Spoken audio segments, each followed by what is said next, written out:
우리가 지금 하고 있는 일은 그 물리학 일의 세 가지 파트, 그중에 이제 세 번째 파트, 파동과 정보통신.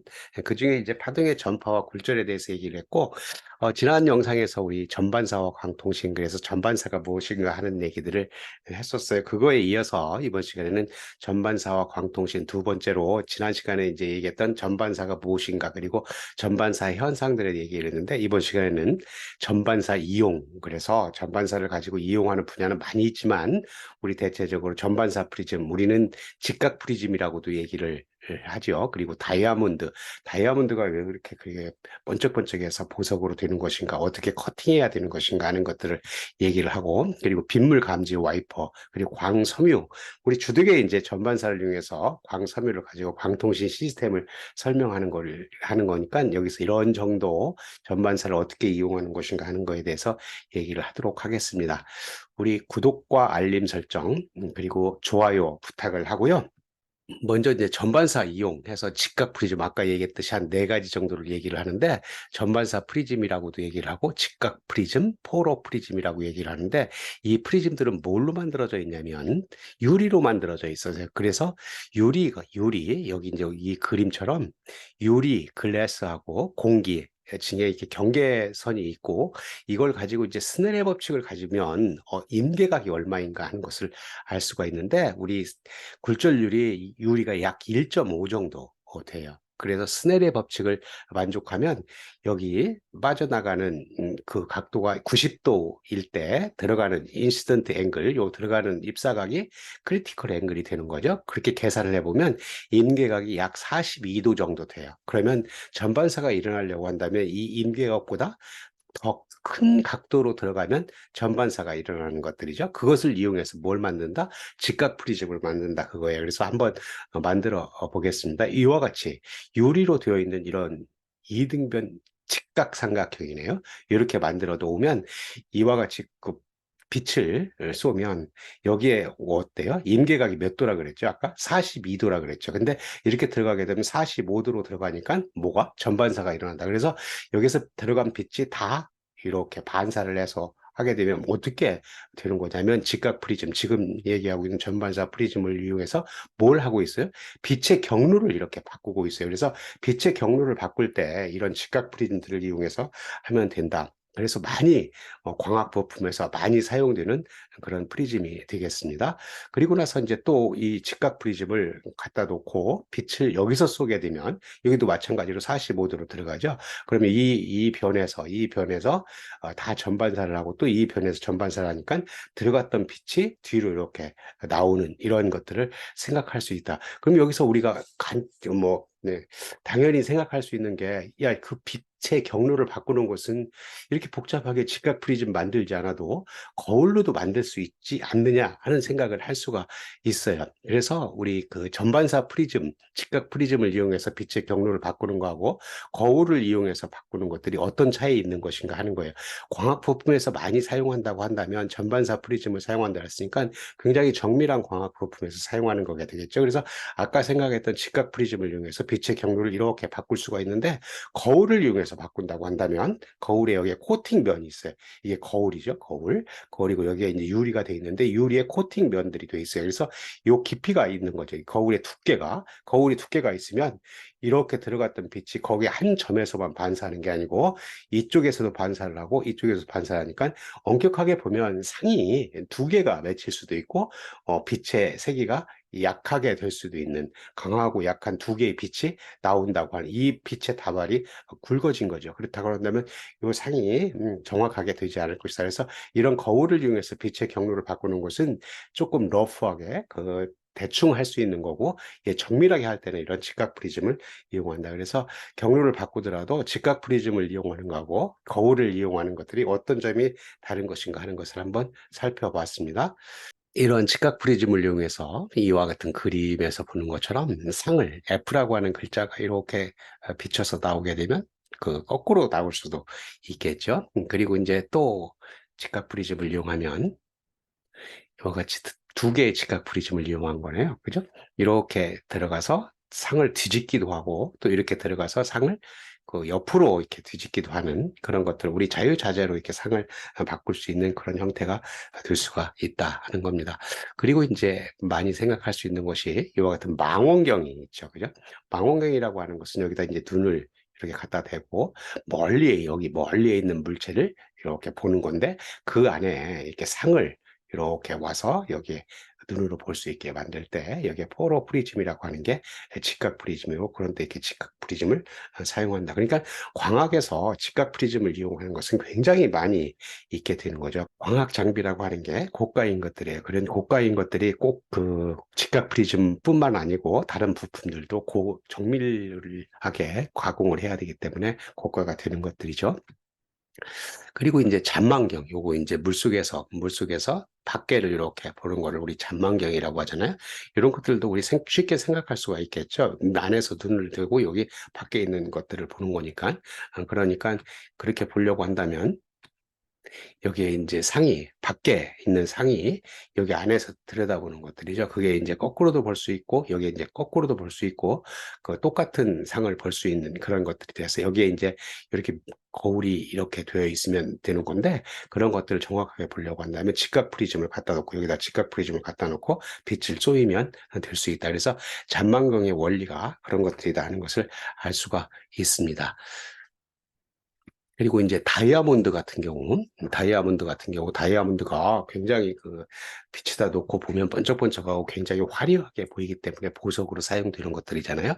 그러면 어떻게 해서 이렇게 화려하게 보이는 것인가 하는 것을 보기 위해서, 그래서 다이아몬드를 세공한다고 얘기를 해요. 가공을 어떻게 하느냐에 따라서 화려하게 보이게 만들 수 있는 것들이죠. 그런데 다이아몬드라고 하는 거는 굴절률이 2.43 정도 되고, 그거를 그 스넬의 법칙에다 갖다 집어넣으면 인계각이 24.3도 정도 돼요. 그러니까 우리는 다이아몬드에서 빛이 전체 다 나오려면 그 반사하는 각 면에서 각도가 인계각보다 더 큰, 즉 24.3도보다 더 큰 각도로 빠져나와야 되겠죠. 그래서 이런 다이아몬드를 세공을 했어요. 그래서 세 가지 다이아몬드를 여기다 밑에다 놨는데, 여기 맨 왼쪽에 있는 것은 다이아몬드를 이렇게 좀 뾰족하게 길게 이렇게 커팅을 한 거고, 가운데에 있는 것은 이렇게 좀 얇게 커팅을 한 거고, 이제 다이아몬드가 제대로 동작하게 만든 것은 세 번째 거가 있어요. 그래서 첫 번째 거 같은 경우는 빛을 쪼이면 지금 이게 반사하는 면들이 여러 개 면들이 있잖아요. 그 면에서 반사를 해서 지금 인계각보다 더 크지 않기 때문에 빠져나가요. 그러면 밖으로 들어갔던 쪽으로 빠져나와야, 빛이 들어갔던 쪽으로 빠져나와야 사람들 눈에 화려하게 보일 텐데 보이지 않죠. 세공을 이렇게 하게 되면. 그래서 얇게 해보니까 얇게 해도 어떤 면에선가 이렇게 전반사 조건을 만족하지 못해서 빠져나가더라. 그래서 적당한 각도로 이것들을 세공을 하게 되면 각 면에 맞을 때 어떤 면에 맞더라도 다 밖으로 빠져나올 수 있는, 즉 전반사를 일으켜서 하기 때문에 여기처럼 24.3도보다 크므로 모두 전반사하면 여기 이제 들어갔던 빛들이 밖으로 빠져나오면서 굉장히 화려하게 보인다. 특히 여기서 이제 햇빛이 들어갔다고 한다면, 햇빛은 여러 개의 파장을 갖고 있는데 그 각각의 파장이 다이아몬드에 만났을 때 굴절률이 달라지니까, 그 굴절률이 달라지면 꺾이는 각도가 이제 굴절이 달라지는 거니까, 꺾이는 각도가 달라지면 여러 개의 빛들이 한 점에서 이렇게 나오는 것처럼 보여서 굉장히 화려하게 보이는 그런 역할을 할 수 있다는 겁니다. 그리고 이제 지난번 영상에서도 한번 잠깐 보여줬었는데, 자동차의 빗물 감지 와이퍼.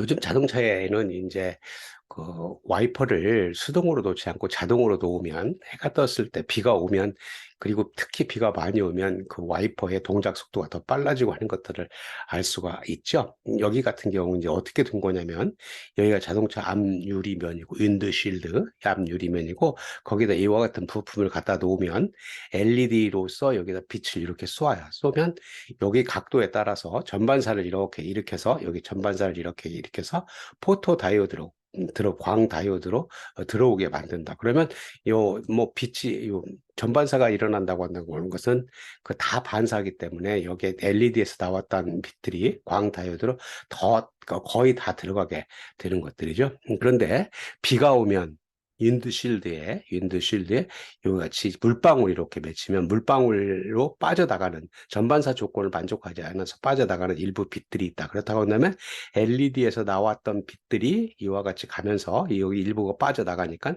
더 약하게 되겠죠. 그럼 포토다이오드에서 받은 빛의 양이 여기 그 비가 안 올 때 받았던 빛의 양하고 차이가 있기 때문에 아 지금 비가 오고 있구나 해서 윈드실드가 이렇게 동작을 하고 어떻게 했어요? 포토다이오드에 들어오는 광량이 더 작으면 작을수록 더 많은 비가 온다고 하는 것을 감지를 해서 더 빠른 속도로 와이퍼를 동작시키게 만들겠죠. 그래서 이와 같이 자동차의 빗물 감지 와이퍼가 전반사 조건을 이용한다 하는 겁니다. 그리고 이제 전반사를 본격적으로 이렇게 이용하는 것들이 광섬유가 있는데 우리 뭐 광통신을 따로 이제 한번 공부를 할 예정이지만 한번 잠깐 보면 이와 같이 정보를 이렇게 송신자 측에 트랜스미터에서 수신자 측으로 이렇게 정보를 전달하는데 이 정보를 전달할 때 무선, 유선 이런 것들이 있는데 지금 같은 경우는 여기를 광섬유로 이렇게 이용해서 한다. 그러면 우리는 정보를 뭘로 바꿔야 되냐면 빛으로 바꿔야 돼요. 그 빛으로 바꾸는 것이 이제 레이저 다이오드 이런 것들이 되는 거고 요 빛으로 이제 전송되어 온 것을 이제 전기적인 신호로 바꿔야 되는 거죠. 그걸 이제 포토 디텍터, 광 다이오드, 포토 다이오드라고 얘기하는 그런 것들을 빛으로 바꾸게 된다.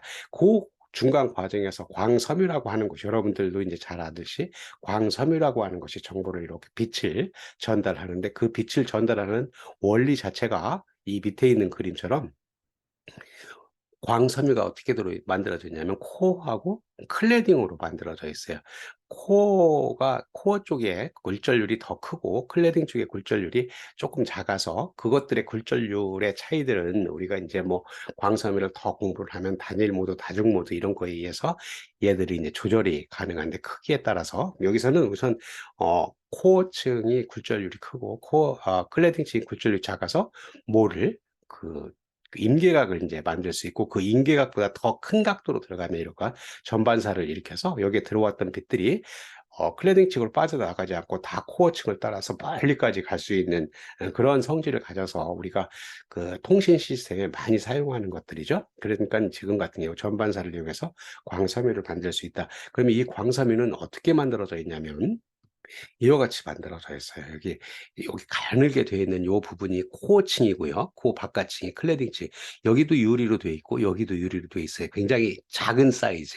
뭐 우리는 그 한 단일 모드일 경우에는 얘가 한 10 마이크로미터 정도 되고 얘가 클레딩이 한 100 마이크로미터 정도 되는데 물론 이제 플라스틱 옵티컬 파이버라든가 이런 것들은 이 크기가 조금 더 크지만 그렇게 그래도 굉장히 기계적으로 약하게 되어 있기 때문에 그 약한 것들을 기계적인 강도를 높이기 위해서 코팅층을 만들고 완충층을 만들어서 우리가 이제 기계적으로 강하게 만든 거죠. 지금 같은 경우는 우리는 전반사를 생각하고 있기 때문에 유리의 코어하고 클레딩의 성질만 이제 한번 생각을 해보겠습니다.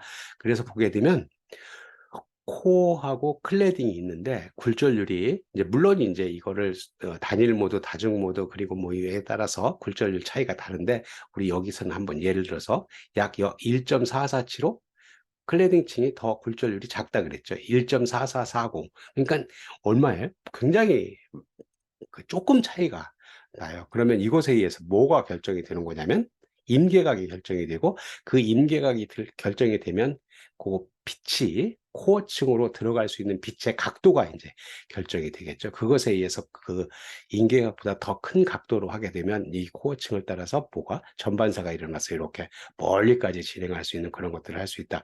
물론 이제 코어층이 그 굴절률이 크니까 빛의 속력이 조금 느리고 클레딩층이 좀 빠르다 하는 것들은 뭐 우리 물리적인 현상이고요.